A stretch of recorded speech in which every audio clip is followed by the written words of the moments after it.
Hello, good morning, and welcome to the School 3 News. Welcome to the Thursday, May 14th edition of the School 3 News. Boys and girls, make sure that you definitely go into all of your teachers' Google Classrooms and do all of your work. That includes all of your specials as well. Let's go to the news. And now, this day in history. This day in history, 1804, Lewis and Clark depart to explore the Northwest. A year after the U.S.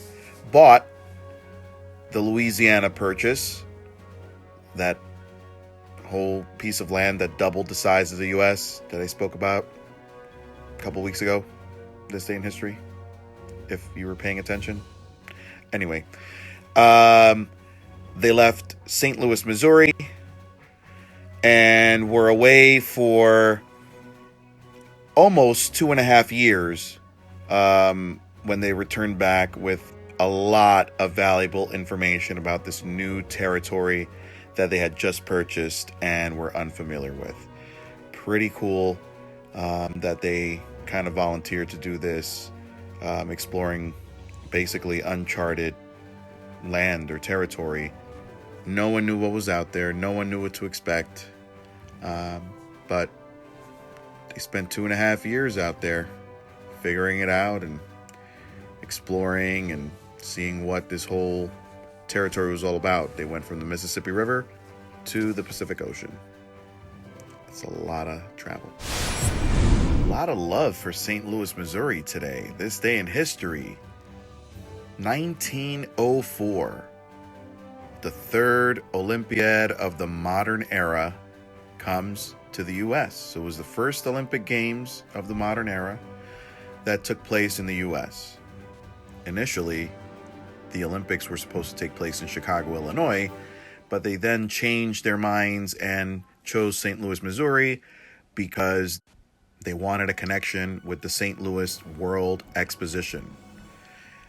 These Olympics weren't as big as they are today. They were pretty unsuccessful. Not many athletes signing up to compete in the Olympics. It wasn't until 20 years after that we truly had the first really successful Olympic Games and kind of mirrored what it is today. So there you go. The first Olympic Games held in the U.S. This day in history, 1796. The first vaccine for smallpox was tested. Edward Jenner, who was a British doctor, administered the first vaccine for smallpox, which had killed millions of people throughout the centuries prior to that. He gave the vaccine to an 8-year-old boy named James Phillips, who, after he recovered from the vaccination, was exposed to the smallpox and did not catch it. So that's how they knew that the vaccine was a success. This led to many other vaccines. Scientists, following Jenner's model, developed vaccines to fight polio, whooping cough, measles, tetanus, yellow fever, typhus, hepatitis B, and many others. Crazy how this one person's idea or discovery led to the curing of a ton of diseases that did not have a cure or a vaccine to prevent people from catching that disease prior to that. Amazing. National Dance Like a Chicken Day.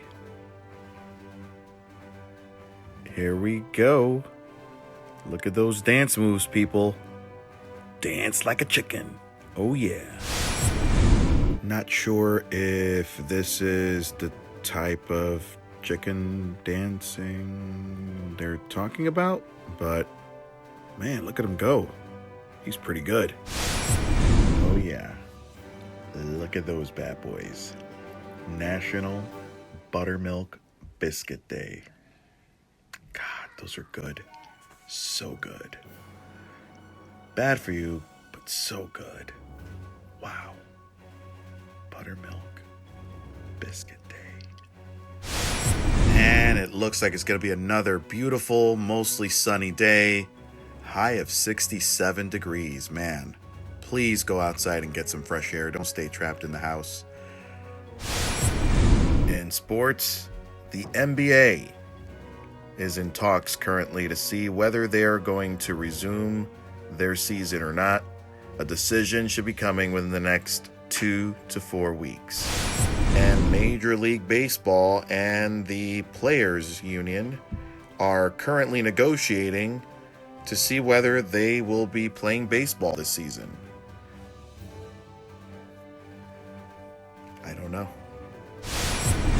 And that wraps it up for this edition of the School 3 News. Stay safe and stay classy, Belleville.